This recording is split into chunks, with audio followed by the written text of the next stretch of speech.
E diela e 3 maj 2026 do të mbetet një ditë e trisht në kronikën e dhimbjes së Durrësit, një ngjarje që tronditi vendin dhe riktheu në vëmendje një problem të përsëritur të sigurisë së jetës përballë krimit dhe papërgjegjshmërisë. Sipas njoftimit zyrtar të policisë së shtetit, ngjarja ndodhi në një zonë urbane të Durrësit, ku një automjet i drejtuar nga një shtetas në gjendje të dehur dhe me shpejtësi të lartë, humbi kontrollin dhe përplasi 3 fëmijë që ndodheshin në trotuar. Si pasojë, humbën jetën EM, 12 vjeç, dhe KN 10 vjeç, ndërsa një fëmijë i tretë ndodhet në gjendje të rëndë në spital. Drejtuesi i mjetit Nikol Radaçi është identifikuar dhe ndaluar nga policia, ndërsa hetimet vijojnë për të zbardhur plotësisht rrethanat e ngjarjes. Paralelisht, autoritetet kanë ndërmarrë masa të menjëhershme administrative, përfshirë shkarkime në strukturat vendore të policisë, si reagim ndaj menaxhimit të situatës dhe përgjegjësive institucionale. Presidenti i Republikës dhe kryeministri kanë cilësuar ngjarjen si një tragjedi të rëndë dhe të papranueshme, duke kërkuar hetim të plotë dhe llogaridhënie në të gjitha nivelet. Por përtej deklaratave zyrtare, ngushëllimeve dhe reagimeve të menjëhershme institucionale, kjo ngjarje shpërfaq një sër problemesh që shkojnë përtej ngjarjes dhe vrasësit të fëmijëve, sepse kjo nuk është thjesht një aksident rrugor. Kjo është një provë apo dëshmi e një zinxhiri dështimesh që nis shumë më herët se sa ngjarja që ndodhi të dielën në Durrës, sepse tragjedi të tilla nuk ndodhin rastësisht. Ato nuk janë një devijim i papritur i fatit, por rezultati një procesi të gjatë ku ndërthuren sjellja individuale, mungesa e parandalimit institucional, dobësitë e sistemit të drejtësisë dhe kultura e përgjegjshme e tolerancës ndaj shkeljeve. Dështimi i parë është ai individual. Vendimi për të drejtuar mjetin në gjendje të dehur në kushtet kur vetëdia dhe aftësia për të kontrolluar automjetin janë të kompromentuara plotësisht. Në këtë moment, nuk kemi më të bëjmë thjesht me një shkelje të rregullave të qarkullimit, por me një vendim aktiv për të rrezikuar jetën e të tjerëve. Alkooli në timon nuk është një gabim i momentit, është një akt që e shndërron drejtuesin e mjetit nga përdoruesi rrugës në një vrasës potencial për çdo këmbësor, për çdo fëmijë, për çdo familje që ndodhet në hapësirën publike. Në këtë rast, pasoja është tragjike. Por ky është vetëm fillimi i zinxhirit. Dështimi i dytë është ai institucional, që lidhet me mënyrën se si identifikohen, trajtohen dhe mbahen në kontroll individët me sjellje të përsëritura të rrezikshme në rrugë. Në çdo sistem funksional të sigurisë rrugore ekziston parimi i parandalimit të përsëritjes së rrezikut. Kjo do të thotë se individët që kanë shfaqur më parë sjellje problematike nuk trajtohen si përdorues të zakonshëm të rrugës, por si subjekte që kërkojnë monitorim të shtuar, masa kufizuese ose, në raste të caktuara, heqje të përkohshme apo të zgjatur të drejtës për të drejtuar mjetin. Kur ky mekanizëm nuk funksionon, krijohet një boshllok i rrezikshëm. Individë që janë identifikuar si problematik vazhdojnë të qarkullojnë lirshëm pa një sistem efektiv paralajmërimi, kontrolli apo ndërhyrje të hershme.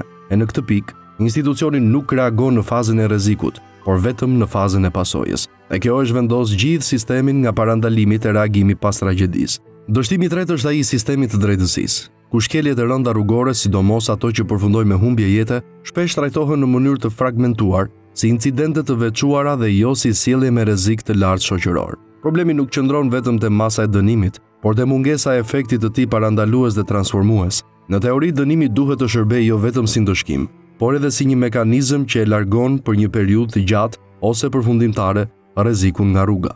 Në praktik, për shkak të lehtësive procedurale, uljeve të dënimit apo mungesës së një qasjeje të unifikuar ndaj rasteve të përsëritura, krijohet një perceptim dhe shpesh edhe një realitet ku pasoja e veprës nuk përkthehet gjithmonë në ndalim real dhe të qëndrueshëm të rrezikut. Kjo do të thotë se sistemi nuk arrin të mbyll ciklin nga shkelja te ndëshkimi dhe më pas te parandalimi i përsëritjes. Dhe kur këto 3 nivele dështimi bashkohen, rezultati është gjithmonë i njëjtë. Rreziku mbetet në qarkullim vetëm deri në momentin kur shndërrohet në tragjedi. Në vitet e fundit, Shqipëria ka parë një seri aksidentesh të rënda që kanë tronditur opinionin publik. Një familje jetor humbi jetën në aksidentin Fier Vlorë nga shpejtësia ekstreme. 5 persona humbën jetën në qafmuzin.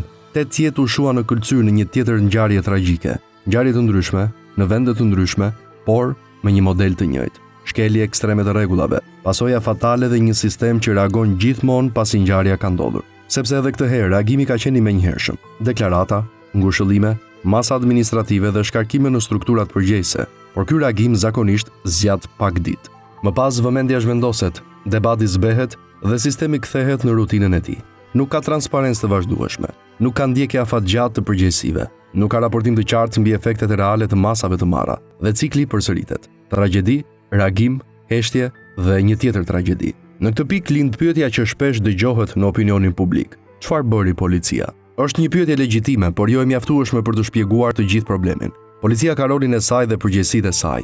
Ajo duhet të parandalojë, të kontrollojë dhe të ndërhyjë, por nuk mund të jetë vetmja hallkë e një sistemi kompleks, sepse siguria rrugore nuk është vetëm çështje policore. Është një sistem ku ndërthuren ligji, drejtësia, infrastruktura dhe kultura shoqërore. Dhe kur shohim çfarë ndodh pas ndërhyrjes së policisë, problemi bëhet edhe më i thellë. Në shumë raste autorët e aksidenteve të rënda përfitojnë ulje dënimi. Lirohen më herët dhe pas një periudhe kohe mund të rikthehen sërish në timon. Nuk ekziston një ndalim i përhershëm për drejtimin e automjetit për ata që kanë shkaktuar vdekje në rrugë. Kjo do të thotë se rreziku nuk eliminohet, por vetëm shtyhet në kohë. Dhe kur rikthehet, pasojat mund të jenë sërish fatale. Në fund, kjo histori nuk është vetëm për institucionet, është edhe për shoqërinë, sepse një shoqëri që toleron shkeljet, që mbyll syt përballë rrezikut dhe që reagon vetëm pas tragjedisë, është një shoqëri që e riprodhon vetë këtë cikël. 2 fëmijë humbën jetën në një trotuar, në një hapësirë që duhej të ishte paprekshme. Por ekziston dhe një dimension tjetër, shpesh i anashkaluar, ai i hapësirës urbane dhe mënyrës si administrohen ato, sepse pyetja është e thjeshtë: ku duhet të jenë fëmijët? Në çdo shoqëri të organizuar, fëmijët duhet të kenë hapësira të dedikuara për lojë, parqe, këndë argëtimi dhe zona të sigurta larg trafikut, por realiteti në shumë qytete është ndryshe. Hapësirat e dedikuara janë të pakta, shpesh të amortizuara ose të vendosura pranë rrugëve të ngarkuara me automjete. Në mungesë të këtyre hapësirave, fëmijët përfundojnë duke luajtur në trotuare, pranë rrugëve ku trafiku është i përditshëm dhe shpesh i pakontrolluar.